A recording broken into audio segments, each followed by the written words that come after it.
Ok, salut Mathias. Salut. Je suis vraiment ravi de te recevoir sur Tacast. Tu connais le principe? Oui, Un petit peu. j'ai écouté certains des précédents épisodes Ouais. et je te remercie déjà de m'avoir invité Bah à écoute, échanger avec toi. avec plaisir. Mathias, je vais te demander de te présenter pour que nos auditeurs en sachent un peu plus sur toi et sur ton parcours. Alors, donc je m'appelle Mathias Abramovic. J'ai un parcours assez sinueux, on va dire, puisque j'ai aujourd'hui une société qui s'appelle Ignited Kingdom et qui est une société spécialisée en innovation stratégique.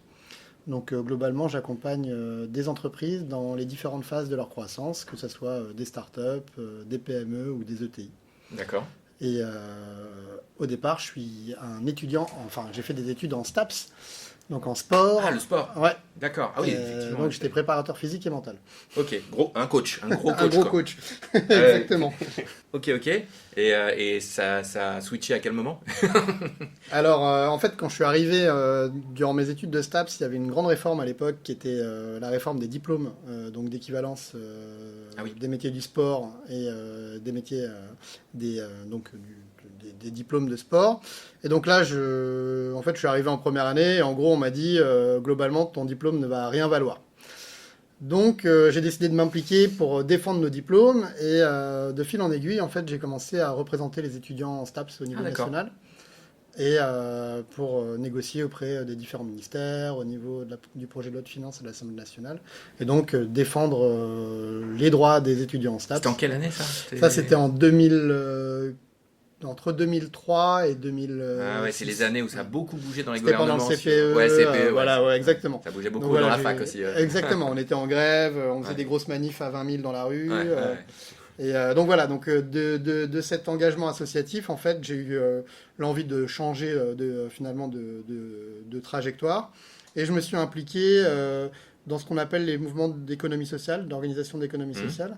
Et à cette époque, donc là ça devait être 2007-2008, je suis rentré dans un groupement d'employeurs de l'économie sociale. D'accord. Et j'ai mené les campagnes électorales aux élections prud'homales employeurs. Voilà. D'accord, ok. Voilà. Et après je suis parti, j'ai testé plein d'autres métiers, j'ai fait plein de choses différentes. Et un jour, je suis arrivé grâce à des recommandations face à différentes personnes auprès de qui je faisais des interviews pour savoir, je savais pas trop ce que je voulais faire. Je leur ai dit, voilà, j'ai fait un peu de lobbying, j'ai fait un peu d'engagement associatif, j'ai fait des campagnes électorales, ce que j'aime c'est l'influence. Et on m'a dit, écoute, tu sais pas trop ce que tu veux faire, je comprends bien, mais il y a un domaine qui peut t'intéresser, ça s'appelle l'intelligence économique. Oui. Et donc je connaissais rien du tout à l'intelligence économique. Je me suis un peu renseigné, j'ai vu que c'était très lié au renseignement militaire au départ et finalement aux activités de veille, d'influence, de sécurité de l'information. Ouais. Donc pourquoi pas. Et je suis rentré dans un cabinet d'intelligence économique où là j'ai travaillé sur la ville du futur. Ok. Donc pour des clients comme GDF Suez à l'époque, Orange. Faire des prospectives, études Voilà, prospectives. la prospective, de la veille, de la prospective et du renseignement stratégique. D'accord. Voilà. Ok. Et voilà, et après, j'ai encore changé, je suis Ouais. allé tester plein de choses, j'ai monté une cellule d'intelligence économique dans un cabinet d'enseignement supérieur, enfin dans une agence de notation sur l'enseignement supérieur, D'accord. et j'en ai eu marre, et j'ai monté ma première boîte. Qui est celle-ci ou... Non, qui t'en était es- une d'accord. boîte de production audiovisuelle et digitale. D'accord.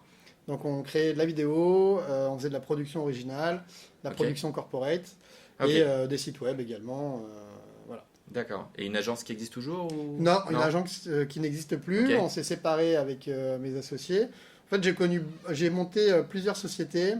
Et s'il y a bien un truc que j'ai appris, c'est au niveau de l'association. Ouais. C'est-à-dire que j'avais une vision très bisounours des associés et surtout aucune connaissance finalement du développement entrepreneurial. D'accord.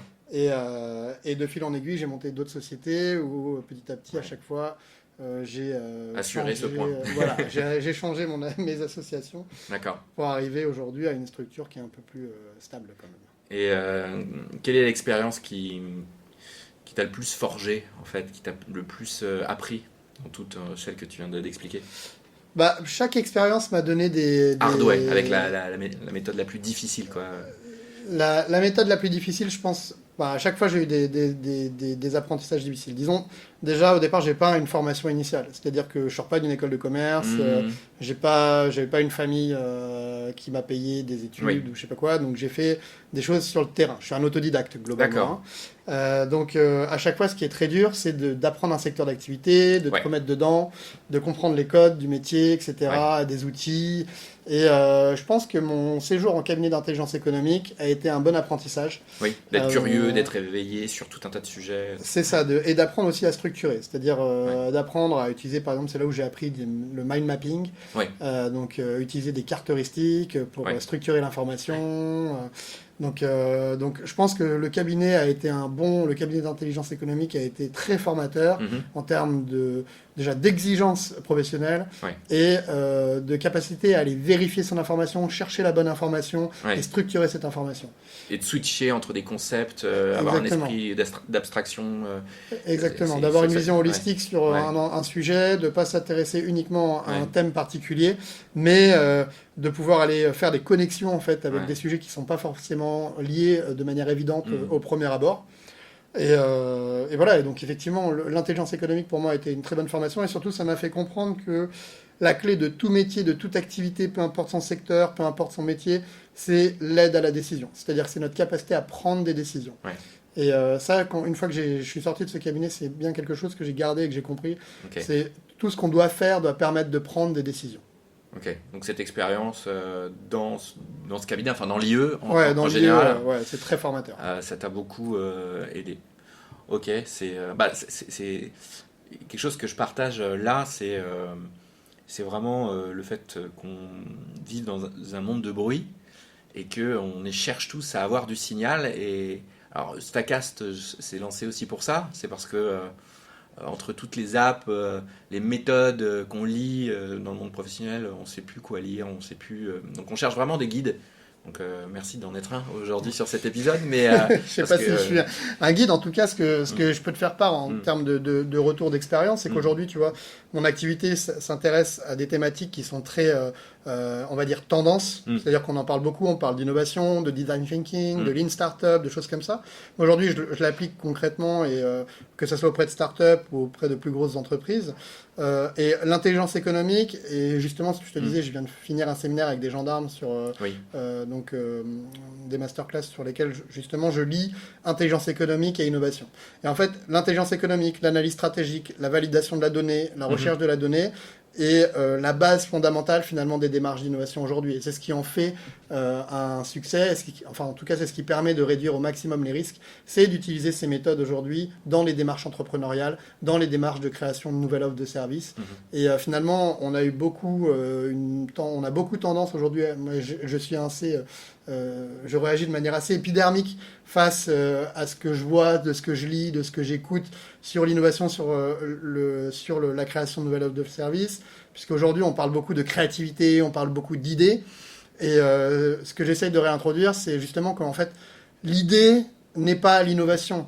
Les nouvelles offres de services ne se créent pas parce qu'on a des boîtes à idées, elles se créent parce qu'on arrive à rattacher ça à des besoins consommateurs tangibles, à des besoins clients tangibles. Et comment est-ce qu'on peut déterminer ces besoins et analyser aussi l'environnement grâce à l'intelligence économique, grâce à des méthodes d'analyse de marché, grâce à des méthodes d'interview, d'enquête, terrain. Et de ne pas se laisser leurrer par le bruit, justement. Ouais. On est dans un monde ultra médiatique, on est dans un monde de réseaux sociaux, on est dans un monde où l'information même qui devait être validée par certaines agences, comme par exemple, je me rappelle, il y a eu un scandale sur l'agence France Presse qui n'avait pas validé une information. En fait, aujourd'hui, on est bombardé d'informations qui ne sont pas vérifiées, qui ne sont pas validées. Et qui nous donnent des cadres de perception, qui nous donnent en fait des représentations. Et nous, en tant qu'individus, on y croit. Et en fait, pour moi, il faut aller au-delà de cette première information, de cette première image, et ne pas construire sa croyance sur du on-dit, sur du joli, mais d'essayer d'aller plus loin, d'aller chercher de l'information, d'aller chercher à vérifier le sens de ce qu'on est en train de nous dire. Et la clé, je pense, dans le monde d'aujourd'hui... Donc ça demande un effort. Hein, c'est un effort, exactement. C'est un peu le revers de la médaille de la liberté, c'est-à-dire en gros, libre, consommer tout ce que vous voulez, y accès à du bruit autant que vous voulez, ça sonne, ça brille, mais si vous voulez pas vous noyer là-dedans, il y a un effort à faire pour bah, y a un effort d'aller utiliser des outils, de lire la presse, c'est ça C'est le ça. revers de la médaille? Et effectivement, je dirais pas que ce que tu appelles liberté, je l'appellerais plutôt aliénation. Ouais. C'est pas C'est-à-dire le même que, mot, non? non, construire sa liberté, c'est Ouais. construire son esprit critique. Ouais. Et effectivement, je trouve qu'aujourd'hui, c'est des efforts. En fait, Ouais. on nous vend et on nous conditionne aussi Mm. beaucoup à travers les outils numériques, à Mm. travers les interactions qu'on peut avoir aujourd'hui, de la facilité, Mm. de la facilité Bah oui. d'usage. Grâce au progrès technologique, on va se Ouais. délester de tâches simples pour pouvoir se Ouais. focaliser sur Et on d'autres donne choses. notre argent pour la facilité. Et Exactement. c'est ce qui fait la scalabilité de nombreuses startups aussi. C'est de proposer des services, comme on dit, sans friction. Malgré tout, ce que tu dis, c'est qu'il faut pas se contenter de tout ça, quoi. Exactement. Faut pas se contenter de tout ça. Il faut construire aussi son propre référentiel, quoi. C'est marrant que tu parles de ça. Là, je suis en train de tester un outil, on en parlera peut-être tout à l'heure. C'est un outil de newsletter qui est un peu trendy en ce moment, qui s'appelle Substack. Ouais. Et en fait, bah, tous ces outils-là, ça a tendance à être complètement holistique. C'est-à-dire, en gros, à un certain moment, ça te propose tout. Et à un moment donné, toi, tu te dis, ouais, bah, je vais tout virer, puis je vais passer juste par lui. Je vais juste passer par cet outil. Donc là, en l'occurrence, Substack propose des fonctionnalités intéressantes pour héberger ton podcast. D'accord. Tu vois, moi, je suis en train de faire un podcast, j'utilise Ocha, qui est une solution plutôt cool. Et d'un seul coup, l'outil de newsletter, qui n'a rien à voir avec des podcasts, sent qu'il y a une tendance sur le sujet, propose une feature sur les podcasts. Donc du coup, moi, ça me met le doute. Et finalement, c'est un peu la guerre full stack, quoi. Ouais, c'est vrai. Et si t'es pas attentif à ça, bah, t'es aspiré. T'es aspiré parce que chacun de ces outils-là cherche à être hyper complet. Et puis, c'est pas, ouais, ils cherchent à t'aspirer complètement dans leur univers et du coup d'avoir toutes tes datas, toutes tes données. Alors, je suis un peu d'endure sur Substack parce que c'est justement peut-être l'un des outils que tu peux utiliser sans forcément basculer toute ton âme ou toute ta base de données. Mais il y a une grosse tendance dans ces outils-là à vouloir tout capter de toi, quoi. Ouais, de vouloir tout capter. Mais après, d'un autre côté, les boîtes qui se lancent et qui marchent le mieux Ouais. sont celles qui se focalisent sur un seul pain, c'est-à-dire sur un seul problème consommateur. Ouais. C'est-à-dire que vouloir tout développer d'un coup, c'est une très mauvaise idée. Il faut d'abord trouver un bon point d'ancrage, c'est-à-dire une insatisfaction très forte chez une population, chez une communauté, finalement, de consommateurs, de clients potentiels, pour pouvoir déjà valider le fait qu'on a trouvé, on répond bien à un besoin. Et ensuite, on fera évoluer le nombre de features, ensuite on fera évoluer finalement la proposition de valeur globale de notre solution. Mais avant tout, aujourd'hui, et d'ailleurs, tu vois, là, on est aujourd'hui à Station F parce que je finissais des coachings de start-up à l'incubateur HEC, et le discours qu'on répète tout le temps, tu vois, que j'ai en permanence avec les start-up, c'est dire, attention, vous ne vous dispersez pas trop vite. Vous n'avez que trop peu de temps et trop peu d'argent pour essayer de construire un nouveau Google ou un nouveau Facebook. Il faut aller petit à petit, d'abord trouver un point d'ancrage, trouver un segment, et valider le fait qu'il y a effectivement une traction sur ce segment, et ensuite, pourquoi pas, étendre ses fonctionnalités, parce que la durée de vie est courte. Sinon. Ça, c'est la base, effectivement. Mais on en parlait aussi avec Alex Delivet sur l'épisode 4, que le niveau des MVP, des Minimum Viable Product, il a vachement augmenté. Le niveau d'exigence aujourd'hui, comparé au moment où c'est né avec Lean Startup 2008-2009, aujourd'hui, faut être au taquet aussi sur le design, l'ergonomie, l'UX. On peut pas sortir comme ça un produit. Il y a des niveaux d'exigence un peu culturels qui ont augmenté, non? Alors, il y a peut-être des référentiels qui ont évolué. Ouais. Néanmoins, alors déjà pour moi, un MVP, c'est une feature, une fonctionnalité clé, plus un système de paiement, déjà. C'est parce qu'il y a des gens qui font des prototypes. Un MVP, ça doit permettre de valider aussi la capacité à vendre. Donc déjà, c'est la première chose. Après, j'ai énormément de contre-exemples. C'est-à-dire que, par exemple, j'ai développé une méthodologie de développement d'entrepreneuriat, en fait, de start-up. Et qu'aujourd'hui, j'ai la chance de pouvoir déployer sur différents programmes à HEC, dont un programme qui a été monté par Guillaume Le Dieudeville, qui s'appelle le Startup Launchpad, et dans lequel j'interviens avec Rémi, que tu as interviewé l'an dernier, je pense. Dans ce programme-là, on sort plein de startups Et ces startups, justement, elles ne construisent pas de produits. Elles n'ont pas besoin de construire ce produit. Elles ont besoin de construire un processus qui leur permet de délivrer une proposition de valeur, d'acquérir des clients et de vendre. Et on a une boîte qui s'appelle Spacewheel, par exemple, qui a réussi à générer plusieurs centaines de milliers de chiffres d'affaires sans produit.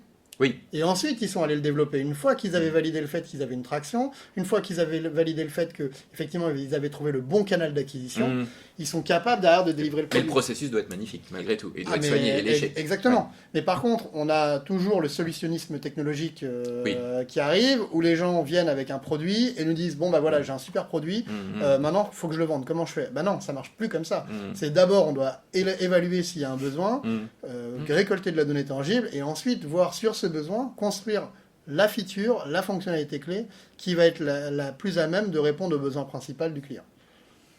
Ouais, c'est hyper intéressant. Moi, je suis vraiment en train de me poser des questions sur ça. C'est-à-dire, on est en train depuis quelques années, de nous dire ça. C'est-à-dire, attendez, il y a une démarche scientifique dans le business. C'est-à-dire, partez du besoin avec votre communauté, discutez avec, et ne faites de choses que si, à un moment donné, votre communauté, elle vous remonte des choses, et puis qu'elle utilise des choses, et puis qu'elle paye des choses. Et puis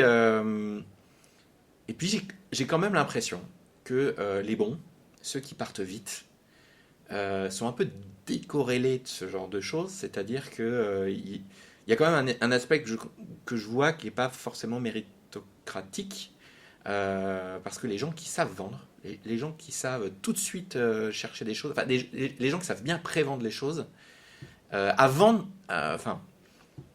même de savoir s'il y a un besoin sous-jacent, ces mecs-là, j'ai l'impression que c'est ceux qui font que la startup, elle va décoller ou pas. Et bon, c'est les questions que je me pose en ce moment. C'est est-ce que finalement la méthode, c'est commence par bien valider le besoin, et si tu fais bien ton taf, ta startup, elle va scaler, enfin, voilà.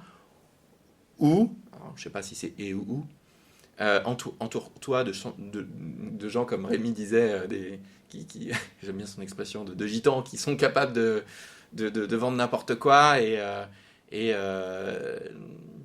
vois le point? Mais en fait, la méthodologie, ça permet de diminuer le risque. Ça garantit pas le succès à tout prix, déjà, la première chose. La deuxième chose, c'est qu'est-ce que ça veut dire réussir? C'est-à-dire à quelle temporalité on regarde. Moi, je veux bien, une startup qui lève même 40 millions d'euros, elle peut mourir dans 5-6 ans encore. Oui. C'est pareil pour la mode des freelances. Il y a beaucoup de gens qui sont des freelances. Aujourd'hui, il y a beaucoup d'auto-entrepreneurs. Regardons à 4-5 ans. Combien vous générez de chiffre d'affaires?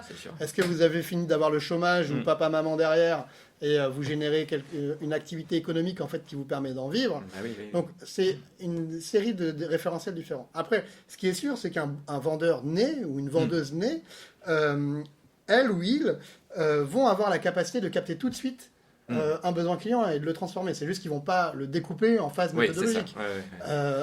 Et donc, si ton objectif, finalement, c'est de te dire, bah, j'ai besoin de vendre, j'ai besoin d'en vivre, ok, tu peux très bien être une vendeuse ou un vendeur, et hop, tu vends. Après, si tu as un objectif de croissance, et c'est toujours là la première question, c'est de dire, avant de commencer quelque chose, posez-vous la question de savoir qu'est-ce que vous voulez atteindre à quelle échéance. Et c'est toujours ce que les gens oublient de faire, c'est-à-dire qu'ils se lancent dans un truc, mais ils oublient de se demander, bah, c'est quoi mon objectif à 2 ans, 3 ans? Est-ce que je veux revendre ma boîte? Est-ce que je veux en faire un business pérenne dans le temps? Est-ce que je veux juste être freelance et être autonome pour pouvoir partir en vacances ou voyager quand j'ai envie? Et en fait, ces premières questions fondamentales vont déterminer en fait la motivation même de se lever le matin. Exactement, la motivation de se lever le matin. Et toutes ces questions-là vont permettre d'orienter. Et effectivement, est-ce que tu prends un gitan pour aller vendre et tout de suite et voilà, parce que même si avec tout le respect qu'on a. Oui, bien sûr, c'était la formule. La formule. Mais en fait, la question c'est, tu vois, aujourd'hui, par exemple, une start-up, elle peut vendre là 50 000 euros de chiffre d'affaires, elle peut faire 50 000 euros de chiffre d'affaires, elle vient de démarrer sur les 3 prochains mois et pourtant mourir à la fin de l'année. Pourquoi? Parce que peut-être qu'elle a vendu de manière opportuniste à 3 personnes qui avaient envie de faire de l'innovation, un nouveau truc, mais finalement qu'il n'y avait pas une capacité pour le marché, il n'y avait pas un marché suffisamment gros pour elle. Donc il y a ça aussi à mettre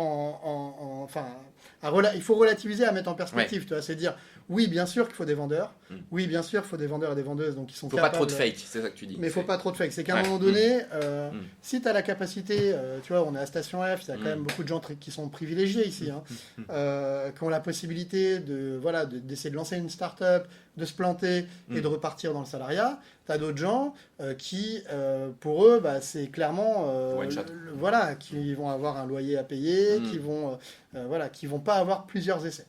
Et en fonction de ça, on va déterminer ce que c'est qu'une réussite, ce que c'est un échec. Et effectivement, en fonction de ton environnement social et culturel, tu auras accès plus ou moins à des personnes qui pourront t'aider à te financer ou pas. Ouais, Ça, c'est c'est- hyper faut- intéressant faut- comme grille, ouais, en fonction de ce que tu es prêt à perdre, quoi, finalement. Exactement. Et ton filet de secours. Mm, mm. Ok, et ben super. Mathias, il y a donc l'étape qui est maintenant une tradition, hein, c'est de savoir ce qu'il y a sur ta home screen. Qu'est-ce que tu utilises comme app euh, moi, j'aime bien dire les apps tradis, même si chaque fois on me dit oh, ben, apprendre que c'est LinkedIn ou apprendre. Ouais, mais c'est intéressant d'apprendre que les gens utilisent des apps un peu Bon, classiques. alors moi et déjà, j'ai pas de réseaux sociaux à part LinkedIn, donc D'accord. Ah, ok. Donc pas de Facebook, pas non rien du tout, non, c'est ça? rien. Hmm, Pas ok. de Facebook, pas de. J'ai Slack parce que je suis obligé lors de notre programme Oui. HEC Launchpad de communiquer avec les étudiants par Slack, mais sinon je le mets D'accord. en mute. Et puis c'est rangé, hein, c'est dans les dossiers. Tout est rangé. Ok. J'ai, à part message WhatsApp et email, je n'ai aucune notification. J'aime pas que ça me dérange. Ouais. Mais ouais, t'es en mode désynchronisé comme beaucoup. Ouais. Exactement. Alors, bah tiens, dans les apps, alors, tu veux comment que je te les décrive Qu'est-ce ce qui. ce qui est important pour moi là-dedans, par exemple, Vas-y. donc, j'ai Google Docs Oui. tout de suite à disposition parce que j'ai besoin d'écrire, si j'ai besoin de faire. Un Voilà. shortcut. J'ai un shortcut direct sur Google Docs.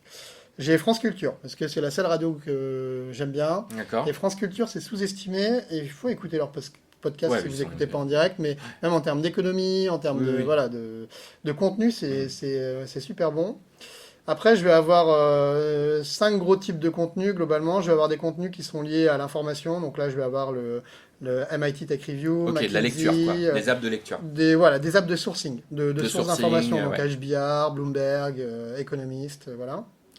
Je vais avoir une partie qui va être vraiment liée à la finance. Alors, moi, mes clients sont beaucoup des clients dans les services financiers. Donc, je teste. Tu vois, si je te montre, j'ai peut-être Toutes les néobanques, tout ouais, ça. toutes les néobanques, je les teste. J'ai une dizaine de comptes sur des néobanques vraiment pour les évaluer. Donc, tu vas retrouver Revolut, N26, Ouais. Hello Bank, Bourso avec leur banque en ligne. Avec Brad Pitt.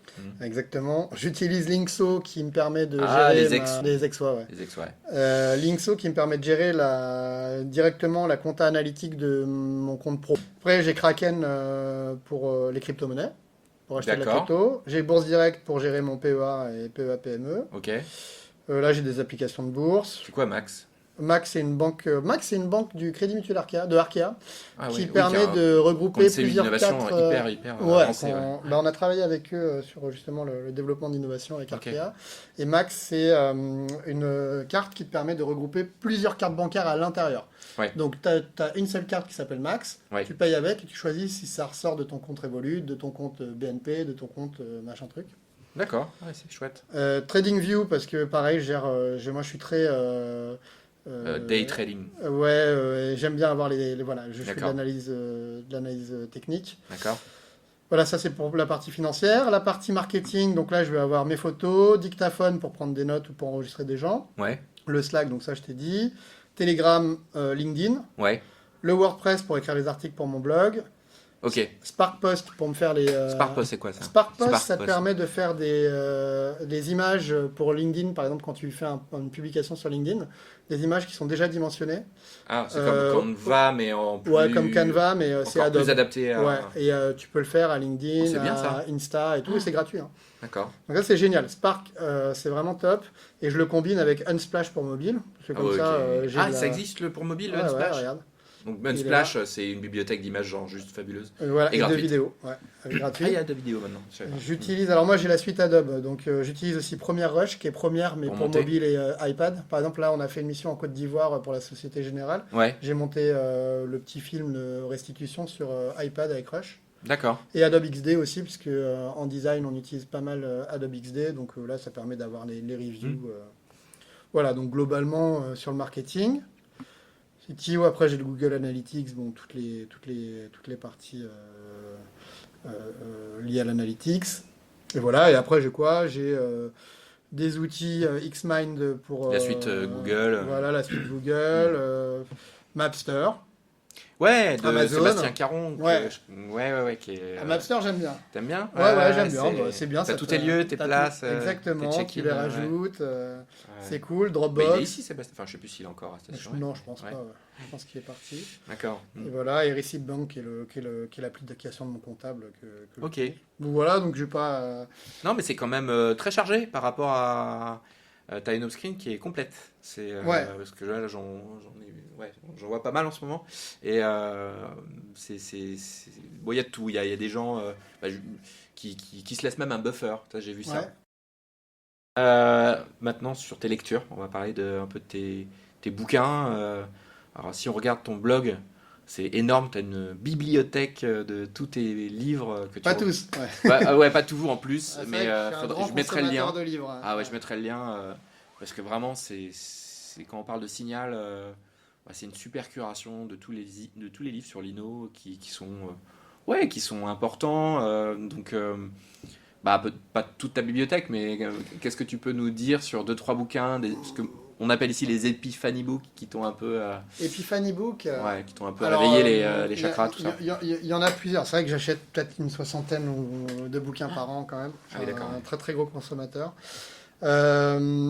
Disons que moi, ce que j'aime, c'est comme j'élabore des méthodologies et des Oui. approches opérationnelles. En fait, mon travail, c'est vraiment de passer de la stratégie à l'opération. Donc, je suis obligé aussi aux opérations donc, de passer par des méthodologies. J'utilise des centaines de méthodologies différentes.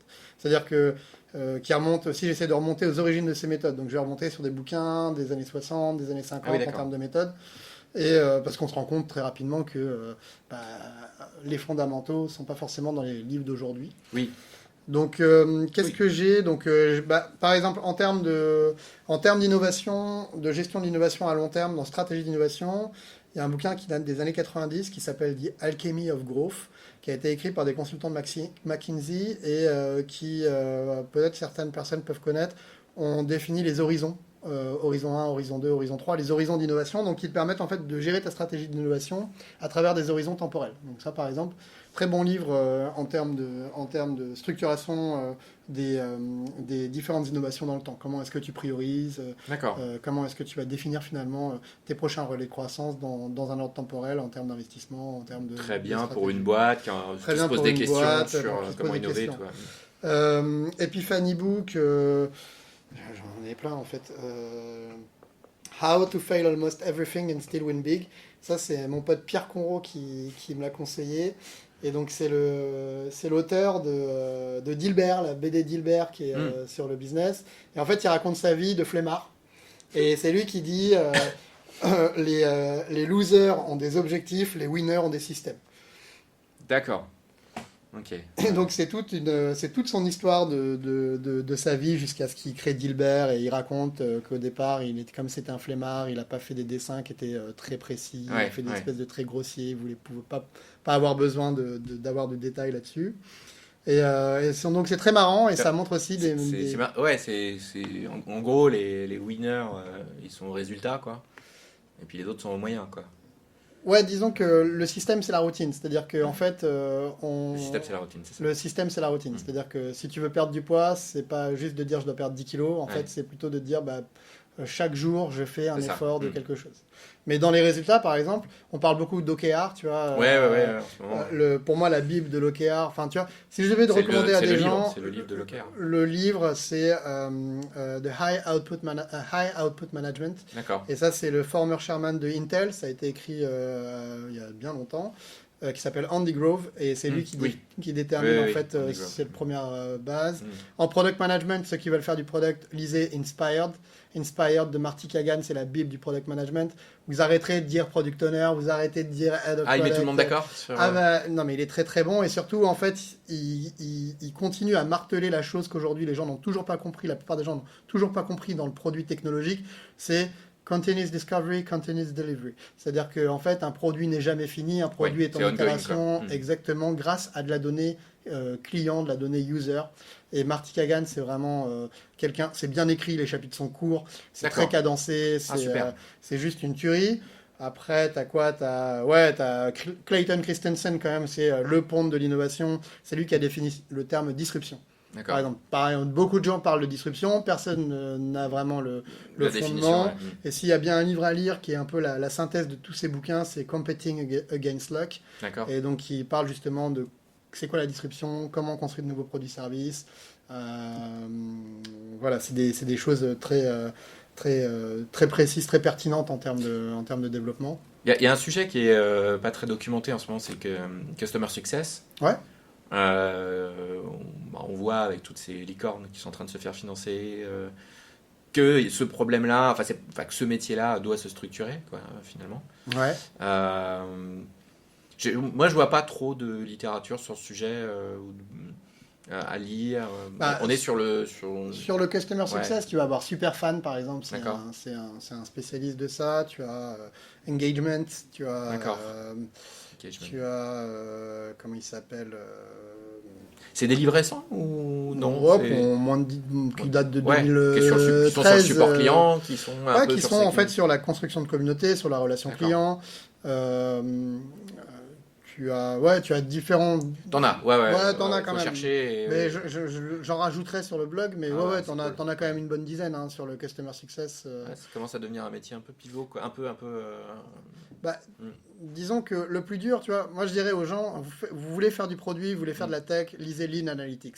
Lean Analytics. C'est le deuxième bouquin de Rias, non? Non, c'est Non, pas Rias. non, c'est en fait Eric Rise, il a écrit un bouquin qui s'appelle Lean Startup, C'est qui est ça, un peu de ouais. la philosophie. Derrière, il y a eu une série en fait qui a Ouais. été faite par O'Reilly, et il y a eu Running Lean de Ash De Maurya, H. Maurya, ouais. Lean Analytics, Lean UX. Et Lean D'accord. Analytics, c'est vraiment sur comment est-ce qu'on pose des indicateurs, comment est-ce qu'on suit en fonction de son business model les indicateurs qui sont nécessaires à mettre en œuvre, et comment justement est-ce qu'on suit la progression et le succès de son business model. Donc ça, D'accord. c'est Alistair Crowell et Ben Yoskowitz. Pour des outils SaaS ou pour tout type un peu de. C'est tout- orienté SaaS? Non, tout tout type de business. model. Il travaille sur Ok. e-commerce, SaaS, mobile app, Ouais. double-side marketplace, network, réseau social, Ouais. médias. Et une question pour toi, mais les KPI en ce moment, est-ce que c'est un peu le copier-coller de ce que demandent les fonds? Est-ce que c'est les mêmes KPI? C'est les MRR, ou est-ce qu'on va plus loin? Ça dépend de ton business model, Mm. ça dépend de ton business. En fait, Parce que ça dicte et ça structure quand même pas mal la stratégie des boîtes en ce moment. ouais, Finalement, tous ces KPI. bah après, ça dépend déjà s'ils veulent lever des fonds, pas lever des fonds, parce qu'il y aura d'autres indicateurs à donner dans le cadre d'une levée de fonds. Néanmoins, il y a toujours 2 ou 3 indicateurs clés. Oui, En que fait, tu veuilles ou pas lever Il des faut, fonds. il faut comprendre qu'on a 4 dimensions de la performance globalement, de manière. On en a 5 avec le développement durable. Quand même. Donc, on en a un premier niveau de la performance, c'est la performance du point de vue des financiers. Donc, dedans, on va avoir une batterie de KPI. On va avoir la part de marché, on peut avoir la lifetime value, on peut avoir le MRR, on peut avoir le profit, on peut avoir voilà, plein de différents niveaux. Ensuite, on a une deuxième dimension de la performance qui va être plus liée au customer. Donc là, au client, ça va être Customer Satisfaction, NPS, voilà, des indicateurs en fait, qui vont te permettre de savoir si ton client est content. Ensuite, tu vas avoir des indicateurs qui sont liés à l'employé. Ouais. Donc là, c'est pareil, on va avoir des indicateurs de satisfaction, des indicateurs de montée en compétences, du churn, etc., etc. Et enfin, des indicateurs liés aux opérations, à la production, où là, ça va être plus la performance opérationnelle, l'optimisation des activités, le temps de delivery. Et enfin, des indicateurs plus transverses qui sont développement durable, Ouais, puisqu'aujourd'hui, en plus, c'est quelque chose de clé à prendre en compte, qui vont être là plutôt sur carbone neutral, capacité à avoir un impact sociétal, insertion à l'intérieur de l'entreprise, etc., etc. Donc, tous ces indicateurs, donc toutes ces dimensions de la performance, nous permettent de retirer des indicateurs. Après, en fonction de son business, en fonction de ses objectifs de croissance, on voit plus on va ou moins surveiller les... certains Exactement. plus que d'autres, ouais. Ok. Exactement. Mm. Exactement. Ok, bah ça nous fait déjà une pelletée de bouquins à lire le week-end au coin du feu ou pas, ou la semaine. Ouais, après, Ouais. il y a bien un bouquin aussi qu'il faut quand même. Je pense qu'il a déjà dû être pas mal poussé, mais c'est intéressant de le comprendre. C'est Ouais. Hooked Hooked, ouais. de Nir Eyal, qui explique bien voilà, le processus comment on dit d'habitude voilà, qu'on peut créer grâce à un produit. Et ça, c'est important d'en être conscient parce que on utilise du produit et au final, on oublie aussi comment ça marche. Et de savoir comment ça marche, ça nous permet également de mieux réajuster aussi nos comportements. et de s'observer, quoi. C'est là où on met un pied dans les neurosciences. Oui. Et c'est là où moi j'aime bien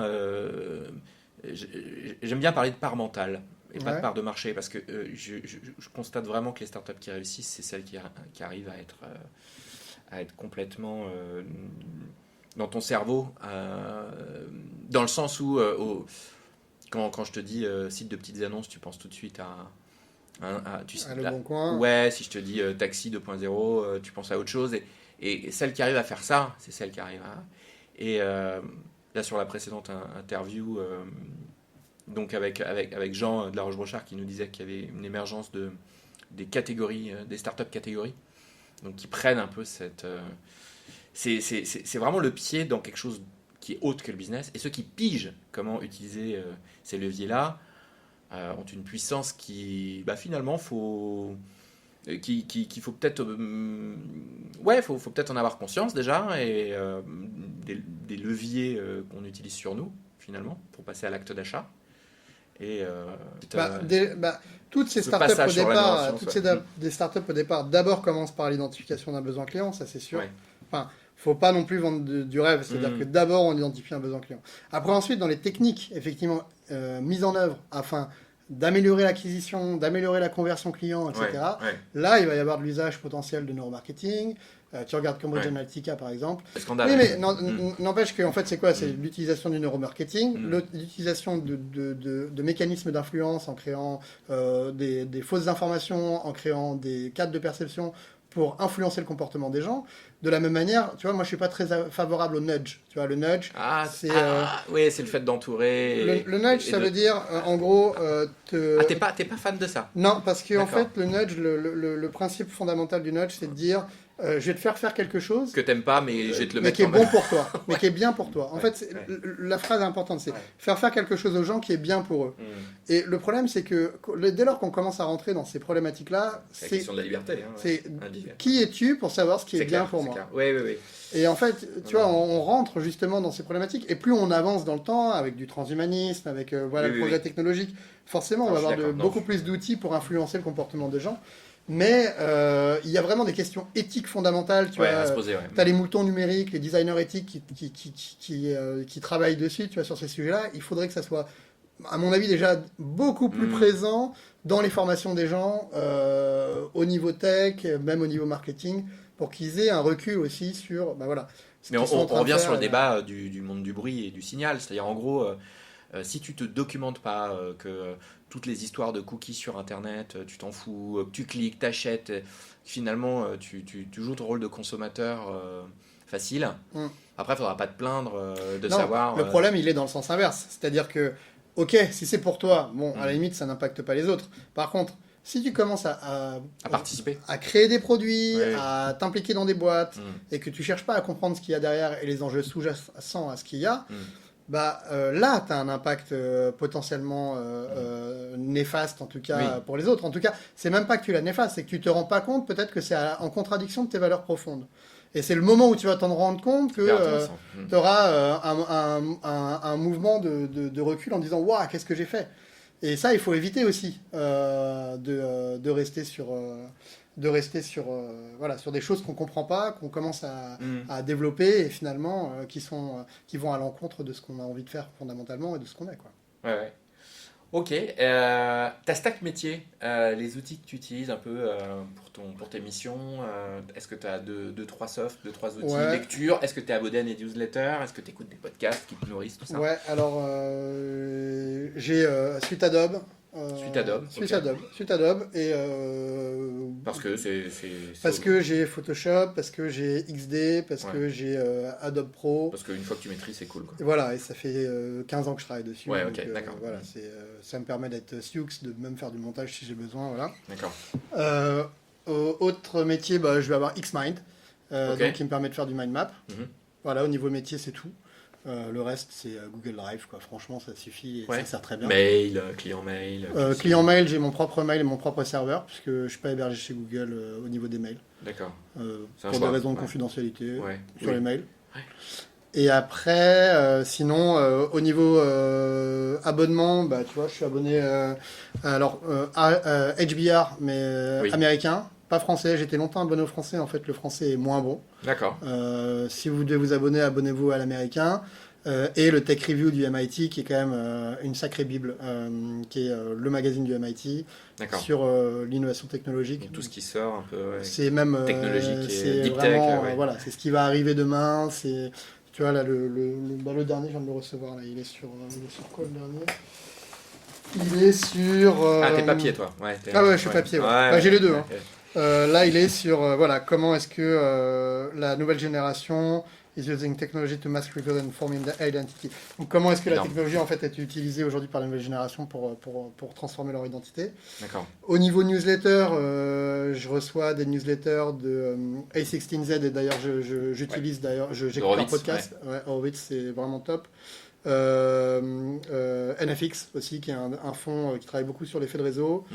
Newsletter CB Insight, j'ai arrêté parce que c'est trop récurrent, il y a trop de volume de données. Et toujours MIT. MIT reste pour moi une grande référence en newsletter assez large en plus en termes de contenu. Mais c'est pas que tech. Tu disais que tu avais viré un peu les réseaux sociaux, mais pour faire ta veille, tu n'utilises pas Twitter? J'utilise plus Twitter non plus. Ouais. Non, pour faire ma veille, j'ai des newsletters spécialisés. Donc j'en ai une dizaine à peu près. Donc tu es vraiment en mode asynchrone sur la veille. Ah ouais. Quasiment, ouais. Pour moi, il n'y a que du bruit sur LinkedIn, il n'y a que du bruit sur Twitter, il n'y a que du bruit sur Facebook. Donc j'y suis plus. LinkedIn, j'ai dû garder mon compte. Je voulais plus le garder parce que au niveau business, je suis obligé. Mais pour moi, aujourd'hui, l'information est très mal sourcée. Et donc, voilà. Tu vois, en fait, on est dans l'âge d'or. Peut-être que les gens ne se rendent pas compte. Non pas... de l'information, mais l'âge d'or du journalisme. C'est-à-dire, en gros, c'est là où ils sont le plus importants aujourd'hui, ces gens-là. Mais là où ils sont le moins considérés. Et le moins. Alors, c'est quand même incroyable. On a tous besoin de super curateurs. Ouais. Non, mais c'est vrai. Et après, tu vois, c'est pareil. Dans la formation des journalistes aussi, il y a peut-être des questions à se poser. Parce que quand tu vois des journalistes qui ne sourcent pas non plus leurs données, qui sont aujourd'hui sous la pression de l'information rapide, il y a ça aussi. Moi, je dirais toujours, le mieux pour s'informer, et c'est un triptyque, hein, c'est lire, sourcer et valider ses sources d'informations numériques, que ce soit des blogs, des newsletters, et parler à des gens. C'est-à-dire que c'est en échangeant avec des gens de domaines différents, en rencontrant d'autres personnes en vrai, vraiment dans la réalité. C'est là où on chope l'information et c'est là où on comprend mieux des choses, même au-delà même de choper de l'information. On construit sa logique, on construit des référentiels, on construit une compréhension du monde. Et ça, c'est clé. Bon, ce sera le point de la fin. Très orienté, discussion très orientée, bruit, signal... pertinence de tout un tas de choses. En tout cas, ton stack est magnifique. Merci. Je rappelle aux auditeurs que, parce que j'aurais dû le dire au début, tu es l'associé donc, de Rémi, qu'on a interviewé sur l'épisode 3. Voilà. Je vous donne rendez-vous sur un prochain épisode de Stackcast et je vous dis à très vite. Merci Alexandre. Salut. Si vous avez apprécié cet épisode, laissez-lui 5 étoiles et un petit commentaire sur Apple Podcast et n'hésitez pas à partager ce stack d'outils avec d'autres personnes.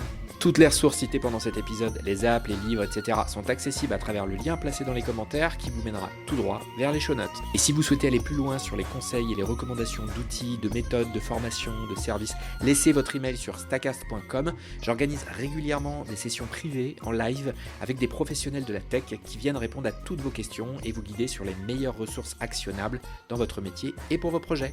À très vite.